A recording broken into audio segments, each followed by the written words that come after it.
को मुख में नहीं रख लेगा तब तक वो कुछ दूसरा काम नहीं कर सकेगा। तो ये क्या है? ये व्यसन है। व्यसन तो हमारा नाश किया करता है और इस नाश को हम लोगों ने सान मानना प्रारंभ कर दिया है।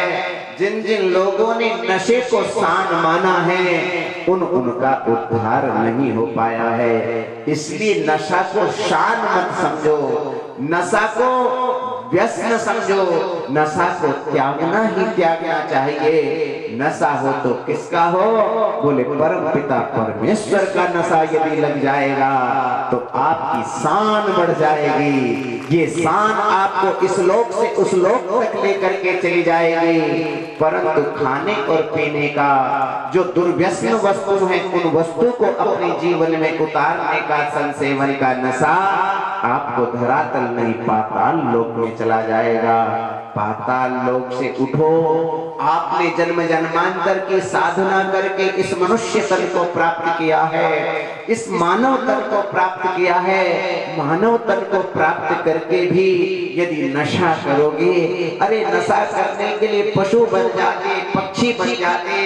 सज्जनों, पशु आज धन्य हैं, पक्षी आज धन्य हैं, लता वृक्ष आज धन्य हैं। उनमें किसी प्रकार का कोई नशा नहीं होता।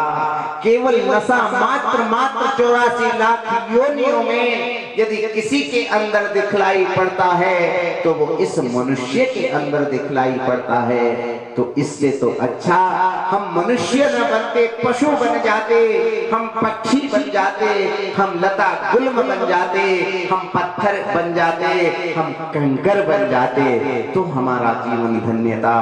परंतु जिस विलक्षण शरीर को प्राप्त करके परमपिता परमेश्वर का दर्शन करना चाहिए और उसका दर्शन न करके हम व्यसन को जीवन में लेकर के आ रहे हैं, ये हमारे लिए शान की बात नहीं है, ये हमारे लिए बहुत गंदी बात है।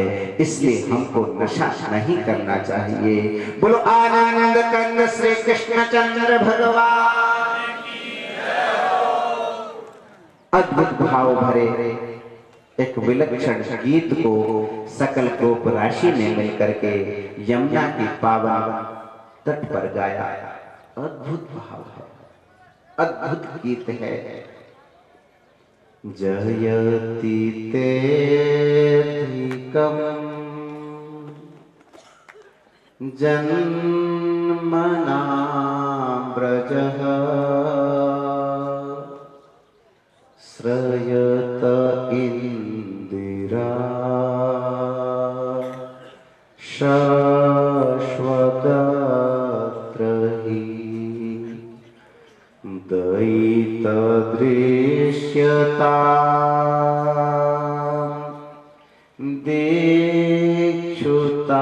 दीक्षुतावकः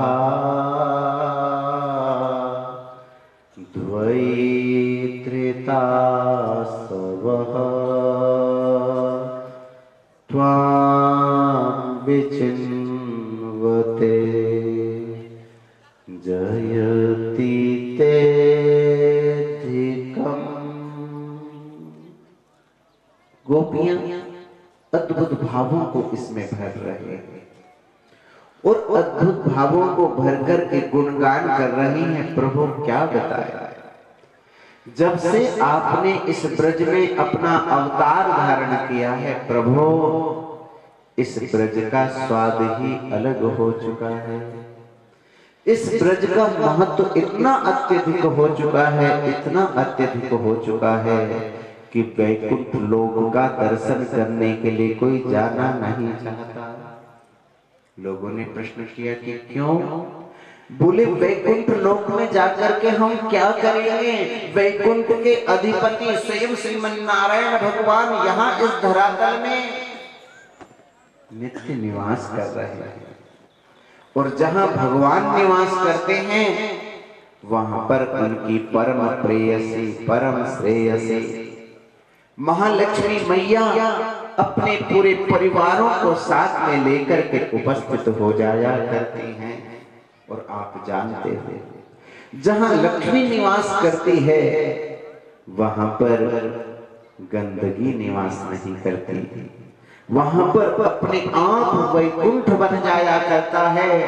प्रभु क्या बताएं, जब से आपने ब्रज में निवास स्थान बनाया है, अवतार धारण किया है, तब से निरंतर शाश्वत मने निरंतर इंदिरा मने महालक्ष्मी इसी लोक में निवास कर रही है।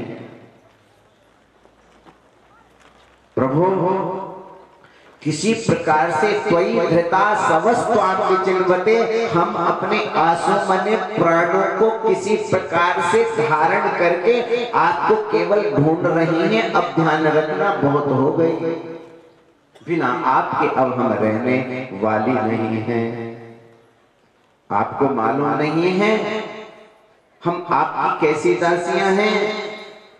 आप हमको पैसा नहीं देते हो, आप हमको दक्षिणा नहीं देते हो कि हम आपका काम करने के लिए आती हैं। बोले फिर कैसी तुम दासी हो?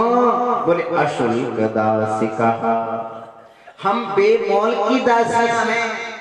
हमारा कोई मोल इस संसार में नाप ही नहीं सकता, तोल ही नहीं सकता। हम अनमोल दासियां हैं, हम बेमोल की प्रभु दासियां हैं, अशुल्क दासियां हैं। प्रभु किसी भी प्रकार से आप हमको दर्शन दे दो। ये जब प्राण इस शरीर से निकल करके चले जाएंगे तब आप हमारा दर्शन करने के लिए आओगे क्या? फिर हम नहीं मिलेंगे। ये भाव तो आपको मिलने वाले नहीं हैं। प्रभु आपको पाप लग जाएगा। जैसे स्त्री के मरने पर पुरुष को पाप लग जाता है, स्त्री वध का जो पाप लग जाता है, उसी प्रकार से प्रभु यदि आप अब भी नहीं आए ना तो आपको वो पाप लग जाए। अद्भुत भावों को भर करके गोपियों ने खरी खोटी सुनाई। क्या किया? बड़ी खरी खोटी सुनाई। एक बार की बात है, जगन्नाथ धाम में श्री धाम वृंदावन से चल करके बहुत सारे साधु संत महापुरुष पहुंच गए। कौन पहुंचे? साधु संत महापुरुष पहुंच गए। जब वहां पर गए, भगवान का दर्शन किया। तो दर्शन कैसे किया? इधर दर्शन किया, हाथ पकड़ा और पंडित जी महाराज ने उधर झटक के मार दिया। प्राय मंदिरों की इस प्रकार की स्थिति हुआ करती है। प्रेम से बड़ी दूर से चल कर के मंदिर में आप जाते हो, परंतु प्रेम से आप भगवान का दर्शन भी नहीं कर पाते हो। कर पाते हो? एक क्षण के अंदर, बस इतने के लिए आप वहां पर गए हो, ये स्थिति हुई।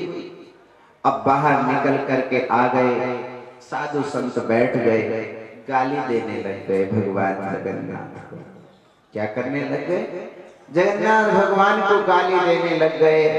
अरे इससे तो अच्छा हमारा वृंदावन बिहारी ही ठीक है।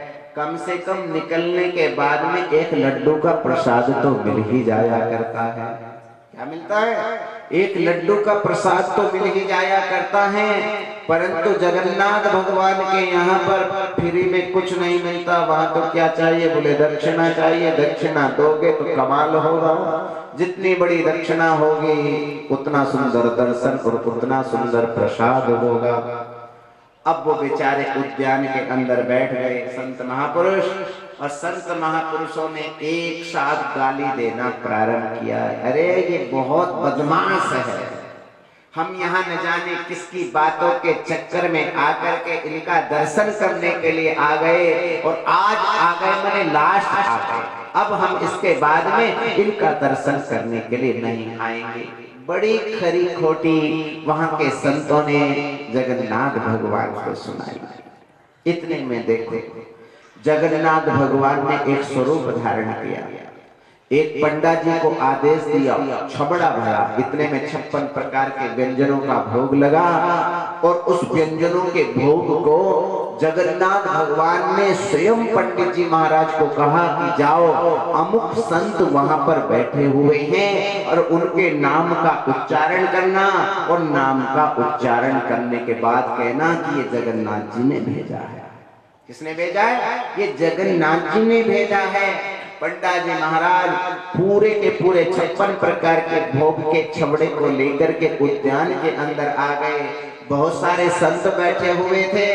उन ब्राह्मण देवता ने उन संत का नाम लिया। भाई वृंदावन से चल कर के कौन संत आए हैं? अब वो तो भयंकर गुस्से में क्रोध में बैठे हुए थे।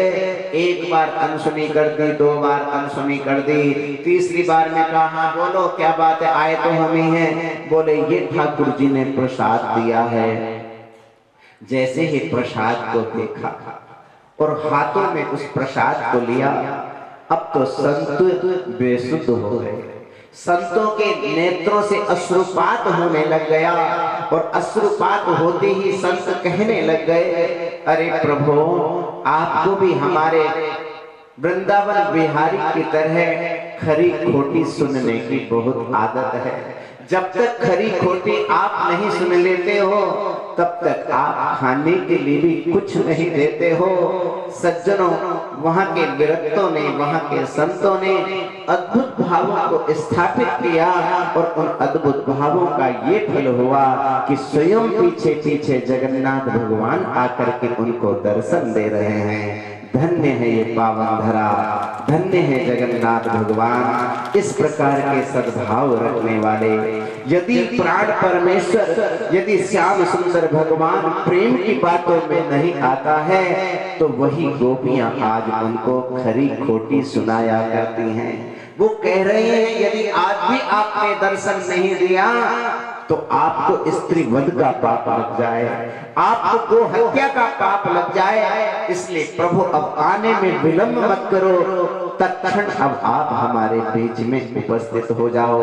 विलक्षण विलक्षण भावों को गोपियों ने उपस्थित किया।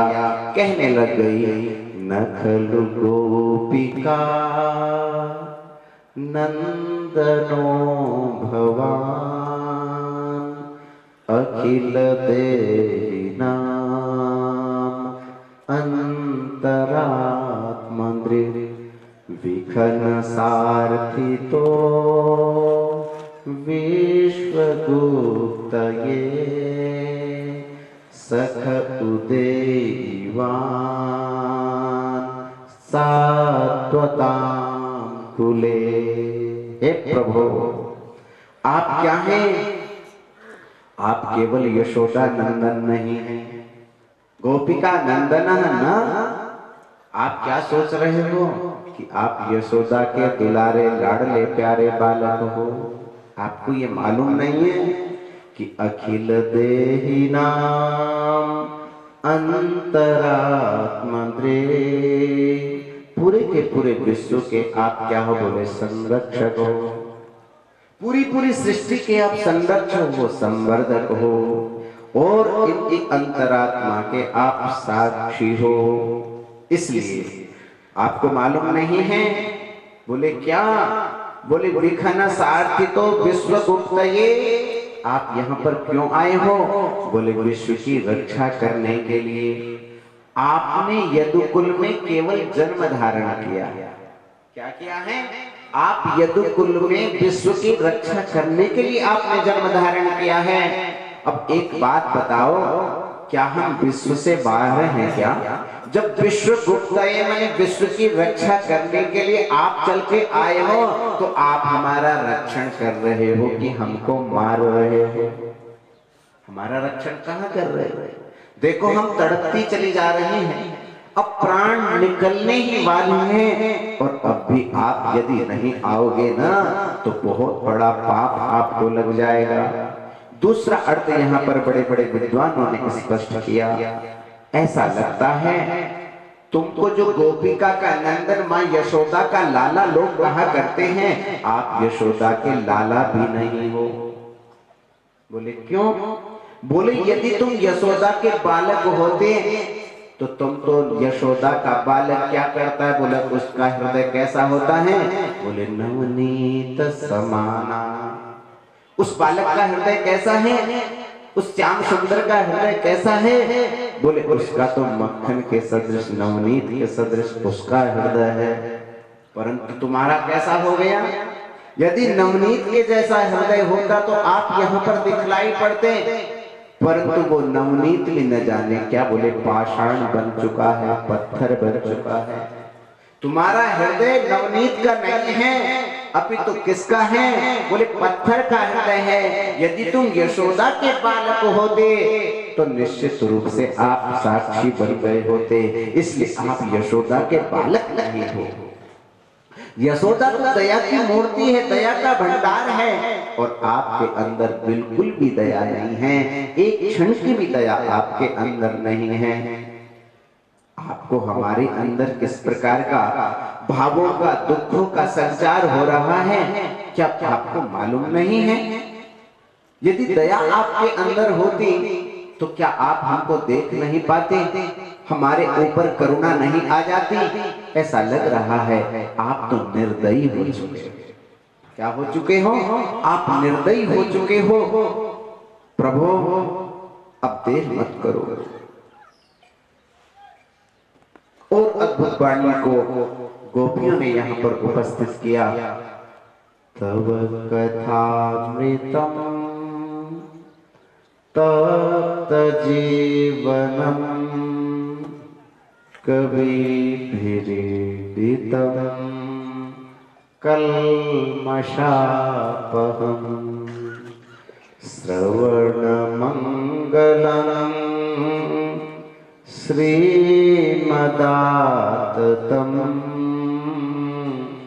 भुवि गृह्णन्ति ते भूरिदा जनः। तब कथामृतम, आपकी कथा है, क्या है? बोले अमृत हुआ करती है।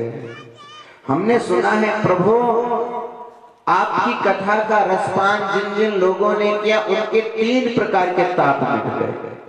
दैहिक, दैविक, भौतिक तापा, तीनों प्रकार के तापों की निवृत्ति हो गई, हमने ऐसा सुना है। और तप्त जीवनम, ये तप्त प्राणियों का क्या है? बोले जीवन है। और बोले इसको सुनने से क्या होता है? बोले कल्मषापहम्, आपका जीवन मंगलकारी हो जाता है, आपका जीवन पाप रहित हो जाता है। जिन जिन लोगों ने भगवान के मंगलमय कथा का रसपान किया उनके जीवन से बोले क्या? बोले कलमस मने पाप जल करके राख हो गए। ये किसने कहा? बोले कविभिरीडितम, बड़े बड़े विद्वानों ने, बड़े बड़े साधकों ने ये बात बतलाई। श्रवण मंगलम, बोले यदि श्रवण मात्र भी कर लिया तो मंगलकारी जीवन है, और जीवन में उतार लिया तो फिर कहना ही क्या है? जिसकी वाणी श्रवण मात्र से मंगलकारी बना दे वो वाणी कोई दूसरी नहीं हो सकती। आपकी कथा को सुनने वाले इस संसार में नहीं रहते, अभी तो सब स्वर्गवासी हो जाते हैं, सब मर जाते हैं। शाम को तो नहीं आओगे कथा सुनने? आओगे? क्यों आओगे? कथा क्या करती है? कथा तो मारती है। क्या करती है? कथा काटती नहीं है, मारती है। मारती तव कथा मृतम, शास्त्र कह रहा है तव कथा मृतम, कथायाः अमृतम कथामृतम, परंतु कथा को अलग कर दो, मृत को अलग कर दो, शब्द का अनर्थ हो जाएगा। यदि जोड़ दोगे तो कथा का अमृत है ये अर्थ बनेगा, और कथा शब्द को अलग करो, मृत शब्द को अलग करो तो अर्थ का अनर्थ हो जाएगा। तो कह रहे तव कथामृतम, तुम्हारी कथा जिन जिन लोगों ने सुनी प्रभु उनको मार दिया। क्या किया? मार दिया। भाव रखे लोगों ने, श्रद्धालु लोगों ने कि भाई भगवान की कथा कैसे मारती है। वो गोपियां कह रही हैं यदि भगवान की इस कथा को हम बाल्यकाल में नहीं सुनी होती तो उनके चरणों में शरणापन नहीं होती, रात्रि के समय अपने घर को, परिवार को, सदस्यों को छोड़ करके, तोड़ करके आपके पास में आई नहीं होती, और आपके पास में नहीं आई होती तो आज जो हम मरने जा रही हैं ये स्थिति कि आपके तप्त जीवन बोले जिन जिन लोगों ने इस कथा को श्रवण किया उनके तीनों प्रकार के ताप नष्ट हो गए। बोले ये बात भी एकदम झूठी जैसी लगती है। क्या लगती है? ये जो आप कह रहे कि दैहिक दैविक भौतिक तापा, कि इस कथा को जो सुन लेगा उसके शरीर के, उसकी क्रिया के, उसके वाणी के जल करके पाप रात हो जाएगा। महाराज एकदम झूठ बोल रहे हो। क्या कर रहे हो? एकदम झूठ बोल रहे हो। कहा कि क्यों झूठ बोल रहे हैं? बोले देख हमारे तो पाप जल करके राख हुए नहीं, और कह रहे हो कि दैहिक दैविक भौतिक तापा तीनों प्रकार के ताप नष्ट हो जाते हैं। एकदम कोरा कोरा झूठ बोल रहे हो। बोले क्या करती है ये कथा? बोले जिस प्रकार से तपे हुए तेल के अंदर, जिस प्रकार से कढ़ाई के अंदर तेल क्या होता है? बोले तपता रहता है, और उस तपते हुए तेल में जल की एक बूंद गिर जाती है, उसकी क्या स्थिति हो जाती है? इसी प्रकार से आपकी कथा भी हमारे जीवन में उबलते हुए तेल के सदृश और जल की एक बूंद गिरने के सदृश हमारी स्थिति हो गई है। अब हम एक क्षण में इस संसार में रहने वाले नहीं है। हमारे प्राणों को खोला दे रही है आपकी कथा। बोले कभी भिरीटितम कल्मषापहम्। बहुत झूठ बोलते हो प्रभु। आप कहते हो कि आपकी जो कथा को सुन लेता है पाप जल करके राख हो जाते हैं, कलमश कालुष से समाप्त हो जाता है। कोई कालुष से समाप्त नहीं होता। तासाम आविर्भूत छौरी स्मयमान मुखाम्बुजः पीताम्बरधरः स्रग्वी साक्षान् मनमथ मन्मथः। इस प्रकार से सकल गोप राशियों के बीच से भगवान कैसे प्रकट हुए? बोले स्मयमान मुखाम्बुजः। नाराज अवस्था में नहीं, अभी तो अत्यंत प्रसन्न चित्त चेहरे को लेकर के मुस्कुराते हुए अम्बुजश्री, जिस प्रकार से कमल का पुष्प हुआ करता है, वो खिलता हुआ सबको आनंदित किया करता है। इस प्रकार से खिलते हुए कमल पुष्प के सदृश जिनकी अम्बुजश्री है, जिनकी मुखश्री है, और प्रसन्नचित्त चेहरे में प्रकट हो गए। पीताम्बरधरः स्रग्वी, बड़े विलक्षण पीताम्बर को भगवान ने धारण कर रखा है, परंतु वो पीताम्बर का छोटा सा हिस्सा, पीछे का हिस्सा बोले धरती पर उलट रहा है। आप उठते हो, चल देते हो, तो जिस चुन्नी को आपने धारण कर रखा है, हो सकता है वो चुन्नी थोड़ी सी पृथ्वी मैया में हो। इतने में कामदेव महाराज आ गए, और कामदेव महाराज ने सोचा कि अब मैं कहां जाऊं? बोले इसी कृष्ण कन्हैया के इस पीताम्बर के अंदर जाकर के बैठ जाऊंगा, तो जो मैं चाह रहा हूं वो सब कार्य संपन्न हो जाएगा, वो सब कार्य संपन्न हो जाएगा। बस पीताम्बर का सहारा लिया, और पीताम्बर का सहारा लेकर के भगवान श्री कृष्ण के पास में पहुंच गया। भगवान श्री कृष्ण तो श्री कृष्ण हैं, उन्होंने विचार किया कोई बात नहीं, मेरा शत्रु मेरे पास में आया हुआ है, सावधान हो गए, और सावधान होकर के विचित्र लीलाओं को करना संपादित कर दिया। महाराज अद्भुत भावों के साथ में श्याम सुंदर भगवान ने उन गोपियों के साथ में अद्भुत रास को रचा, टोली बन गई। भगवान अभी एक हैं, भगवान ने अनेक रूप धारण किए, और एक साथ अनेक रूप धारण करके 8-8 गोपियों के बीच में एक एक श्याम सुंदर दिखलाई पड़ रहे हैं। अद्भुत वहां पर रास रचा है, अद्भुत रास रचा है। इत्थम भगवतो गोप्यः श्रुत्वा वाचः सुपेशलाः जहुर्विरहजं तापम तदंगोपचिताशिषः। इस प्रकार से उस नंद के लाला की अद्भुत प्रेम भरी वाणी को श्रवण करके सकल गोपियों का पाप ताप संताप निवृत्त हो गया, सब शांत हो गए। और जैसे ही शांत हुई, महाराज दो गोपियों के गले में हाथ डाल करके भगवान रमण करने लग गए, वेणुवादन करने लग गए। कहते हैं उस वृंदावन के विलक्षण रास मंडल में महाराज अपने प्राण धन के साथ में ये सकल गोप राशि नृत्य का गान कर रही हैं। गोपियों के हाथों में पहने हुए कंगनों को, नूपुरों को और घुंघरूओं की ध्वनि वेद मंत्रों की जैसी सुनाई पड़ रही है। शास्त्र कहते हैं ये घुंघरूओं की ध्वनियां आज साधारण नहीं हैं। जिस क्षण श्याम सुंदर भगवान इस विलक्षण रास लीला को श्रीधाम वृंदावन में कर रहे हैं, आकाश मंडल से सकल देव देवीगण अपने अपने विमानों पर आरूढ़ होकर के भारतवर्ष के इस विलक्षण लीला का दर्शन करने के लिए वो आतुर हो रहे हैं। वो देख रहे हैं, अरे हम भी कदाचित ये सौभाग्य हमको प्राप्त होता कि श्याम सुंदर के साथ में हम भी इस प्रकार का रास रच रहे होते, परंतु ये सौभाग्य इस सृष्टि का विधान करने वाले ब्रह्मा विष्णु महेश को सज्जनों प्राप्त नहीं है। ये सौभाग्य मात्र भारतवर्ष के सुपुण्य पुरुष लोगों को प्राप्त है। शास्त्र कहते हैं कि ये गोप राशियां जो इस विलक्षण रास मंडल के अंदर उपस्थित हुई हैं, ये कोई साधारण नहीं है।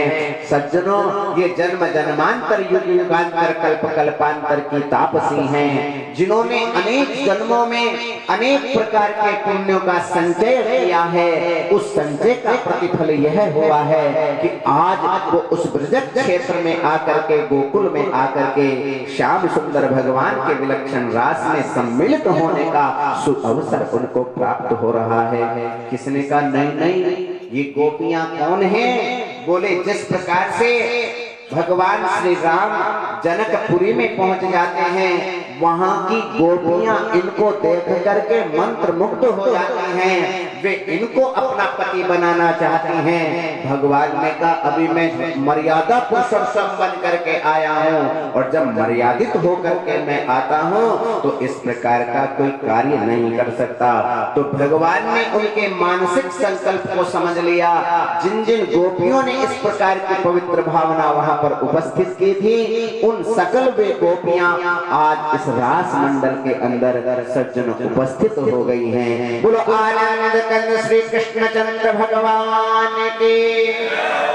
विलक्षण रात्रि तक श्याम सुंदर भगवान ने सकल गोप राशि को रास की लीला से संपादित किया, सबको आनंदित किया, सबको प्रमुदित किया।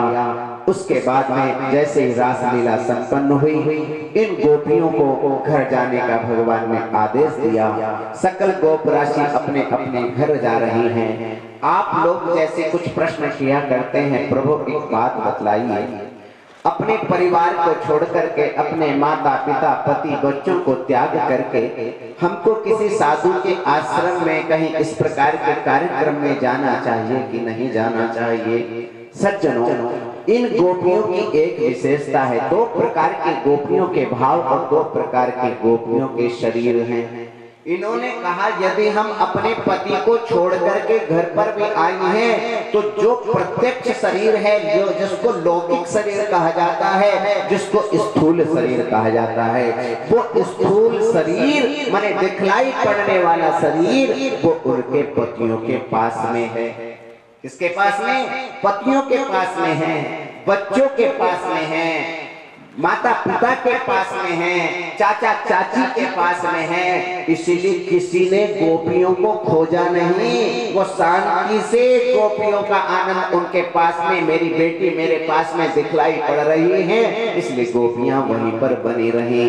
परंतु इन सब गोपियों का जो अंतःकरण है, जो मन है, जो सूक्ष्म शरीर है, सूक्ष्म शरीर पूरे का पूरा वो श्याम सुंदर भगवान के चरणों में है। इसलिए सूक्ष्म शरीर को यदि आपका हम लोग ले लें तो कोई दोष नहीं है। स्थूल शरीर से जो आप कर रहे हो करते रहना, घर में बैठ करके भी भगवान का भजन कर सकते हो, रमण कर सकते हो, परंतु कौन से शरीर से? स्थूल शरीर से। और सूक्ष्म शरीर को कहाँ रखना चाहिए? जो जहाँ पर भगवान की, कृष्ण की कथा हो रही हो, जहाँ पर गौ माता की सेवा शुश्रूषा हो रही हो, जहाँ पर यज्ञ चल रहा हो, वहाँ पर अपने मन से कहना, हे प्रभु, हम तो कदाचित वहाँ पर नहीं जा सकते हैं, परंतु अपने मन को उनके चरणों में शरणापन्न कर देना चाहिए। ये गोपियों का गोपियत्व है। ये उन स्थूल शरीर का सूक्ष्म शरीर तो है, उनके अंदर इतनी शक्ति है कि वो अपने स्वरूप के अंतरात्मा को श्याम शरण के चरणों में शरणापन्न कर सकती हैं। भगवान हमको तादृश शक्ति और सामर्थ्यता दे कि हम भी तादृश बन सकें, हम भी इस प्रकार के रास का हिस्सा बन सकें, हम भी उस यदुनंद नंदन के आनंद की लीला के साक्षी जी सकें। इतना ही कहते हुए आपकी वाणी को ठाकुर जी के चरणों में समर्पित करते हुए वाणी का विराम करते हैं। श्री राम जय राम जय राम जय जय राम। श्री राम जय राम जय जय राम। श्री राम जय राम जय जय राम। श्री राम जय राम जय जय राम। श्री राम जय राम। कृष्ण चंद्राय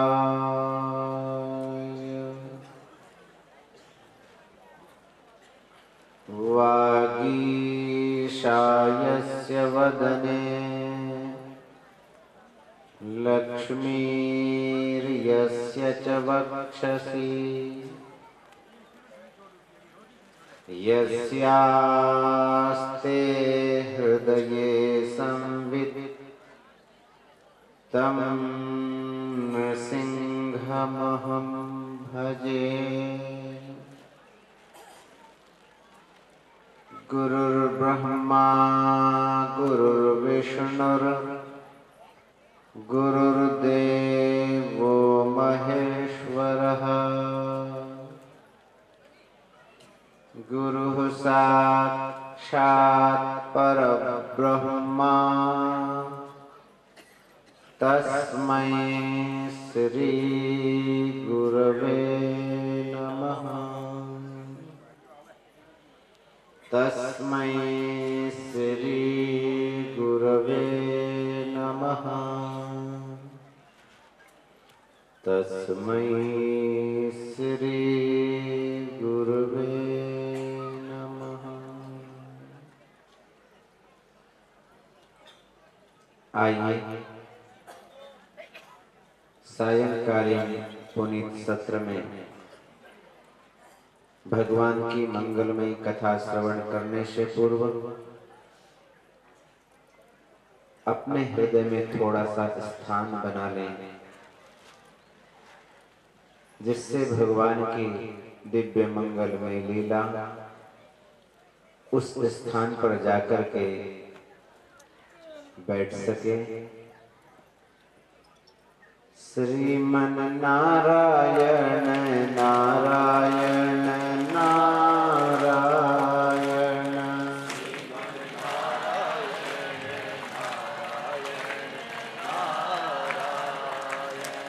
भज मन नारायण नारायण नारायण।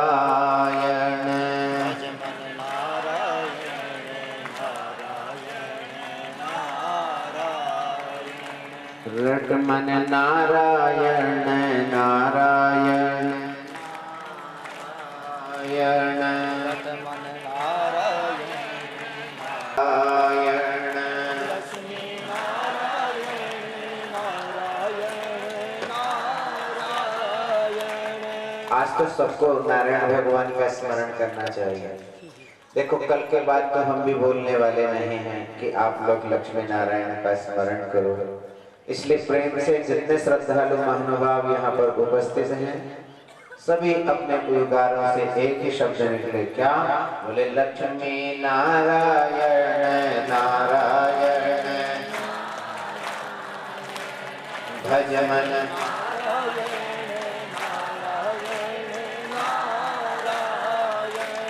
रट मन नारायण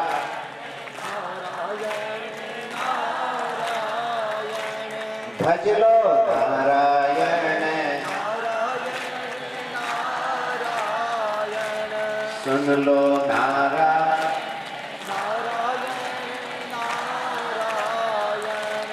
पी लो नारायण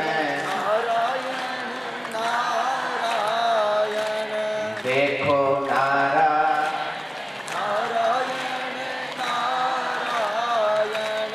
भज मन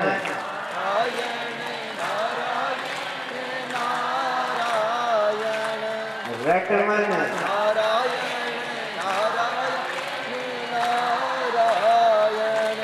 हम में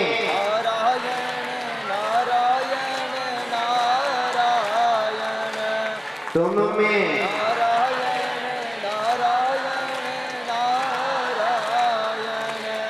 सब में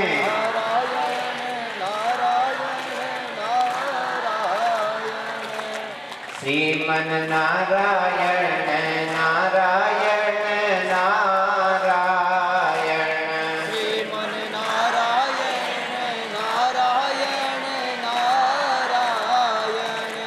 भज मन नारायण नारायण नारायण भज मन नारायण नारायण नारायण प्रेम से बोलो श्री राधा कृष्ण भगवान की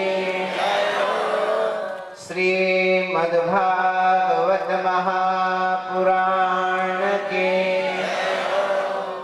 धर्म की अधर्म का प्राणियों में विश्व का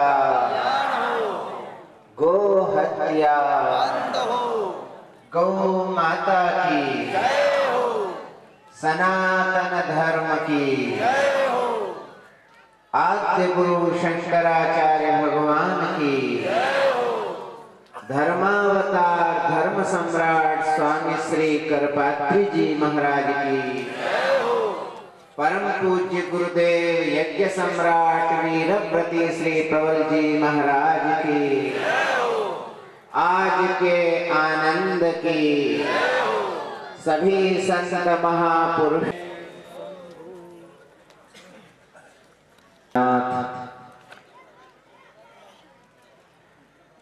कर तुम अकर तुम अन्यथा कर तुम समर्थ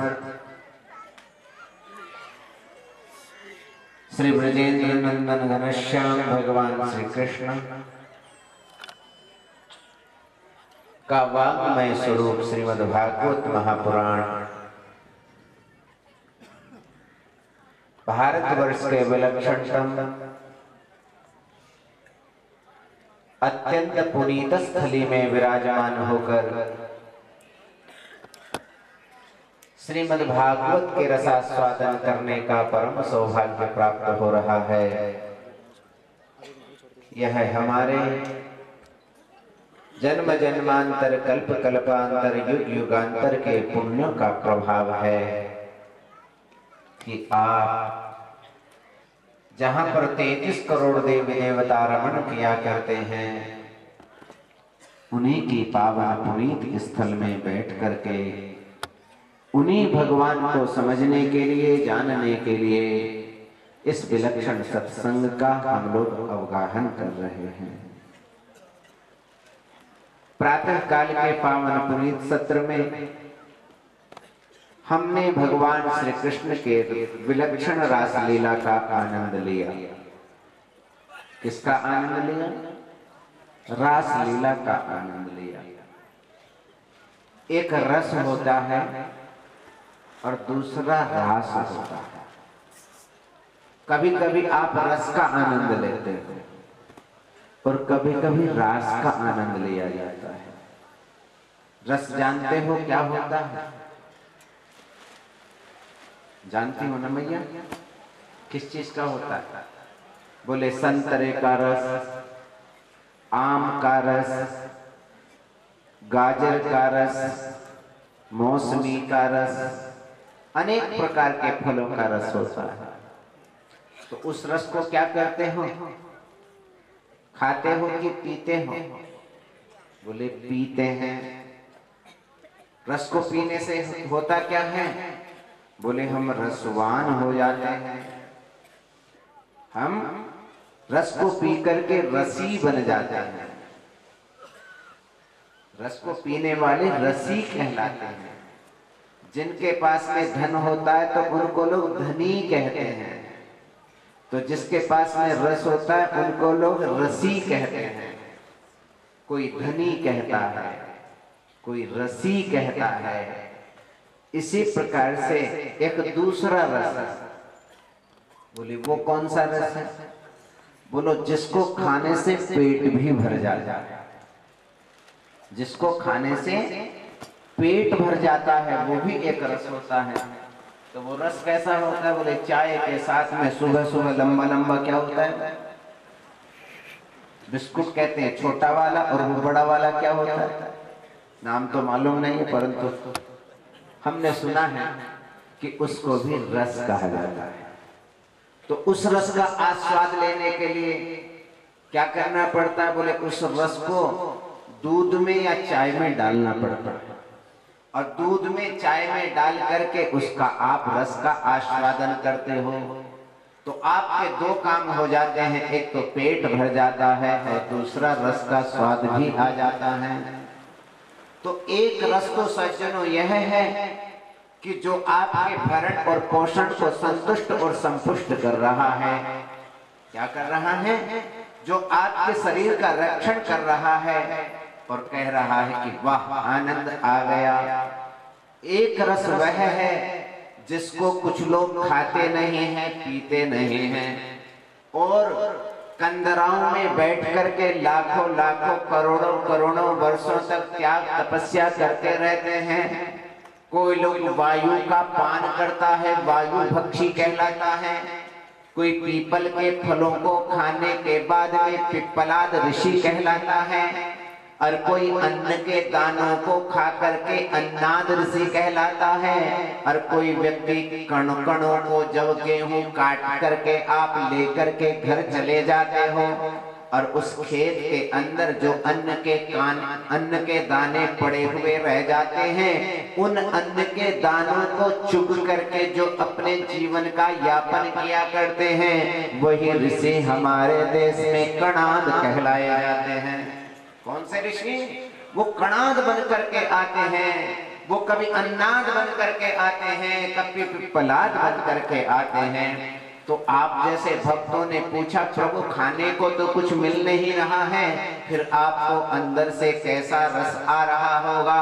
उन्होंने कहा जैसे रस आपको गाजर के जूस पीने पर, संतरे के जूस पीने पर जिस रस की प्राप्ति हुआ करती है, हमको भी अंदर से उस रस की प्राप्ति हुआ करती है। तो कहा इसका मतलब ये हुआ कि साधारण रस अलग है और परमानंद का रस अलग है। जिन जीवों ने इस संसार में रहते हुए परमानंद के रस का अनुभव कर लिया है, वही व्यक्ति रास में आ सकते हैं, वही व्यक्ति उस रास का दर्शन कर सकते हैं। तो रस्यते आस्वाद्यते इति रसः। जिन लोगों ने, जिन जीवों ने प्रेम पूर्वक, श्रद्धा पूर्वक, भाव पूर्वक रस का आनंद ले ले करके, आस्वादन ले ले करके, घूट घूट पी करके आनंद को लिया है, वही भगवान के प्रेम का आनंद अनुभव कर सकता है। वही भगवान के मकरंद को प्राप्त करके जीवन में आत्म कल्याण मार्ग को प्रशस्त कर सकता है। तो सज्जनों, प्रातः काल के पावन पुनीत सत्र में जो रास मंडली की विलक्षण कक्षा है, उस रास मंडली की विलक्षण कक्षा में साधारण रस नहीं प्राप्त होता है, अपितु उसमें भगवान माने प्रेमानंद, ब्रह्मानंद, सुखानंद का रस भगवान बरसाया करते हैं। बोलो आनंद कंद श्री कृष्ण चंद्र भगवान की जय हो। उसी रस से रास शब्द की निष्पत्ति है। जब रस में इतना स्वाद है तो रस से भरा हुआ जो रास होगा उसमें कितना स्वाद लोगों को आया होगा। वही रास साधारण लोगों का नहीं अपितु सज्जनों असाधारण लोगों का रास हुआ करता है। जो जिस भाव के साथ में, जिस श्रद्धा के साथ में उस विलक्षण कक्षा में प्रवेश किया करते हैं उनको तत्तद पुण्य की प्राप्ति हुआ करती है। आगे चलकर गोपियों ने एक युगल गीत को गाया है। पहले गोपी गीत गाया और गोपी गीत में जाने के बाद में एक युगल गीत गाया। बड़ा अद्भुत है वह भी। इधर राजा से परीक्षित जी महाराज को सुखदेव जी महाराज बतला रहे हैं। एक दिन की बात है, एक अरिष्टासुर राक्षस है, वो गोकुल में आ जाता है। बहुत बल उसके अंदर विद्यमान है। गोकुलवासी भयभीत हो जाते हैं, कंपित हो जाते हैं, डरने लग जाते हैं, विचार करने लग जाते हैं ये तो हमारी ओर दौड़ता हुआ ही आ रहा है,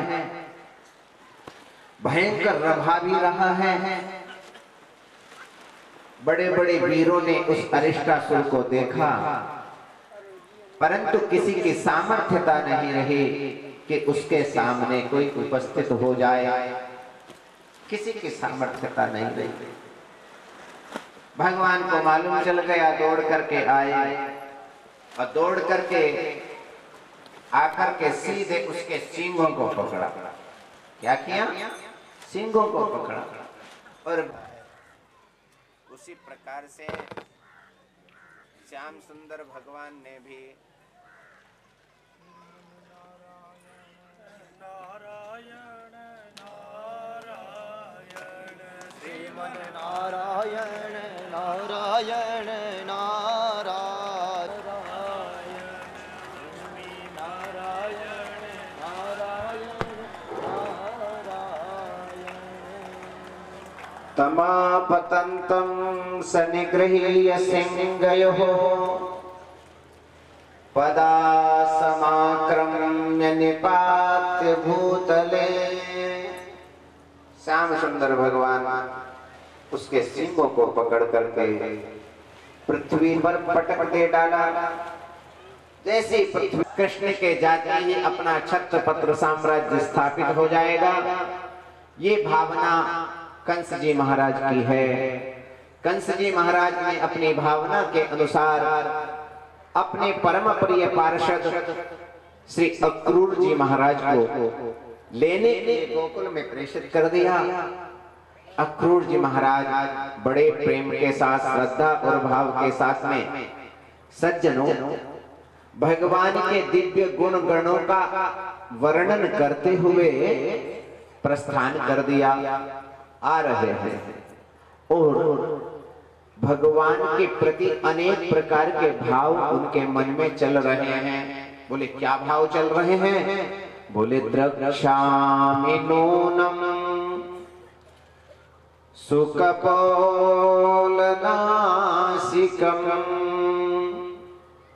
स्मिता बलोकारुणकंजलोचनम मुखम मुकुंदस्य गुडालकावृतम् प्रदक्षिणं मे प्रचरन्ति वै मृगः। अक्रूर जी महाराज श्याम सुंदर भगवान को कभी उन्होंने देखा नहीं, परंतु श्याम सुंदर के दिव्य गुण गाथाओं को अपने कर्ण रंध्रों के माध्यम से एक नहीं अनेक बार सुन रहे हैं। संसार के अंदर दो ही व्यक्तियों का चिंतन अत्यधिक किया जाता है, किसका चिंतन किया जाता है? बोले 2 व्यक्तियों का चिंतन अत्यधिक किया जाता है। वो 2 व्यक्ति कौन हो? बोले एक तो इतना सद्धनी हो, सद्धर्म करने वाला हो कि कोई भी शुभ कर्म हो और उस शुभ कर्म में जो आगे आ जाता हो उसका सब लोग ध्यान रखते हैं। और दूसरा कौन? बोले चाहे शुभ कर्म हो चाहे अशुभ कर्म हो, आना ही नहीं है। चाहे आप छोटी कथा करा लो चाहे आप बड़ी कथा करा लो, परंतु कथा के अंदर तो हमको जाना ही नहीं है। बोले केवल जाना ही नहीं, बोले अपना अनुदान भी वहां तक नहीं पहुंचना चाहिए। तो ऐसे लोगों को भी प्रायः याद रखा करते हैं। 2 प्रकार के लोगों को संसारी लोग प्रायः याद रखा करते हैं। तो उन अक्रूर जी महाराज ने श्याम सुंदर भगवान माने उनके जो शत्रु हैं कंस जी महाराज, उनके मुख से प्रतिदिन उनकी निंदा सुनते सुनते सुनते सुनते उनका दिमाग भी काम करना बंद कर दिया। आज वो याद कर रहे हैं, बड़ी कृपा करी इस कंस महाराज ने, बड़ी कृपा करी। आज मैं कितना सौभाग्यशाली हूं कि पूरे के पूरे राजभवन में से न जाने कितने पार्षद हमारे महाराजाधिराज के पास में हैं, परंतु आज उनके दर्शन करने का सौभाग्य इस दास को प्राप्त होने जा रहा है। अक्रूर जी महाराज ने विचार किया कि द्रक्ष्यामि नूनम सुकपोल नासिकम, आज मैं उस श्याम सुंदर का दर्शन करूंगा जिसकी नासिका और जिसके कपोल कैसे हैं? बोले सुंदर जिसके कपोल हैं, नासिका जिसकी बड़ी सुंदर है, और स्मिता बलोका रुण कंज लोचनम, जिनके मंद मंद मुस्कान से, और जिसके लोचन कैसे हैं? बोले जिसके अरुण के लोचन हैं, कमल के पुष्प के सदृश, पंखुड़ी के सदृश जिसके विलक्षण लोचन हैं। मुखम मुखम मुकुंदस्य गुडालकावृतम, जिसके विशाल लोचन हैं। ऐसे भगवान के मुखमंडल पर अनुपम दिव्य श्री का दर्शन आज होगा। भगवान के केस कैसे हैं? बोले गुडालकावृतम, भगवान के काले काले बादलों के सदृश, जिस प्रकार से वर्षा के आने पर काले काले बादल आकाश में दिखलाई पड़ते हैं, उसी प्रकार से भगवान के केश भी घुंघराले केस हैं। उस गुडालकावृतम, एक तो काले काले और दूसरे घुंघराले वाले केस हैं। अद्भुत भगवान की शोभा का वर्णन करते हुए विचार करने लग गए, जब मैं श्याम सुंदर के पास में पहुंच जाऊंगा तो क्या वह श्याम सुंदर मेरे को अपने वक्षस्थल से लगाएंगे? हमने सुना है कि एक बार भी जो श्याम सुंदर के वक्षस्थल से लग जाता है, स्पर्श कर लेता है, उनका जन्म जन्मांतर के पाप जल करके राख हो जाते हैं, और उनको साधारण जो योगी लोग हैं उनको भी ये सौभाग्य प्राप्त नहीं होता जो सौभाग्य क्या आज मेरे को प्राप्त हो सकेगा। अक्रूर जी महाराज ऐसा चिंतन कर रहे हैं। फिर उन्होंने विचार किया, नहीं, भगवान तो हमने सुना है जो दीनों के ऊपर दया करते हैं, जिनके अंतःकरण में दयालुता का भाव हुआ करता है, उसी को दीन दयालु कहा जाता है, उसी को कृपा का सागर कहा जाता है, उसी को करुणा का वरुणालय कहा जाता है। लगता है मैं जब भगवान के पास में पहुंचूंगा और लेट करके साष्टांग प्रणाम करूंगा तो साष्टांग शरणापन्न को देख करके भगवान निश्चित रूप से मेरे को अपने वक्षस्थल से लगा लेंगे, और जैसे ही वक्षस्थल से लगाएंगे हमको लगता है ये सौभाग्य पूरे के पूरे इस ब्रज क्षेत्र में जो मेरे को प्राप्त होगा वो सौभाग्य और किसी को प्राप्त नहीं होगा। ऐसा विचार करते हुए अपने जीवन की धन्यता को अनुभव करते हुए सज्जनों वहां पर पहुंच जाते हैं। गोकुल में पहुंचे, सायंकाल का पावन पुनीत सत्र है। आश्रम में जाना हो, राजा के यहाँ पर जाना हो, महाराज के यहाँ पर जाना हो, कुछ मर्यादाएं हुआ करती हैं, कुछ नियम हुआ करते हैं। वो नियम क्या है? बोले जब हम राजा के यहाँ जाएं, जब महाराज के यहाँ हम जाएं, किसी आश्रम में हम जाएं, किसी गौशाला में हम जाएं, तो दो काम हमको करने चाहिए। कृत पाणिर्न सेवेत राजानं ब्राह्मणं गुरुं। इनके पास यदि हम चल के जा रहे हैं तो रिक्त हाथ माने खाली हाथ नहीं जाना चाहिए। तो बोले क्या लेकर के जाओ? बोले कुछ भी नहीं आपके पास में है तो समित पाणिर, आप हाथों में समिधा लेकर के चले जाओ। समित पाणि श्रोत्रियम ब्रह्मनिष्ठम, खाली हाथ से कभी गुरु के पास में न जाए। बोले कुछ भी यदि नहीं है तो लकड़ी, 3 लकड़ी को साथ में ले लेना और उन लकड़ी को आश्रम में लेकर के चला जाना। बोले उन लकड़ियों से क्या होगा? बोले वो गुरुदेव भगवान अग्निहोत्र करेंगे और उस अग्निहोत्र में उस अग्नि का समिधा दान हो जाएगा, उससे आपका पुण्य बढ़ जाएगा। इसलिए रिक्त पाणिर्न सेवेत राजानं ब्राह्मणं गुरुं। दूसरी मर्यादा क्या है?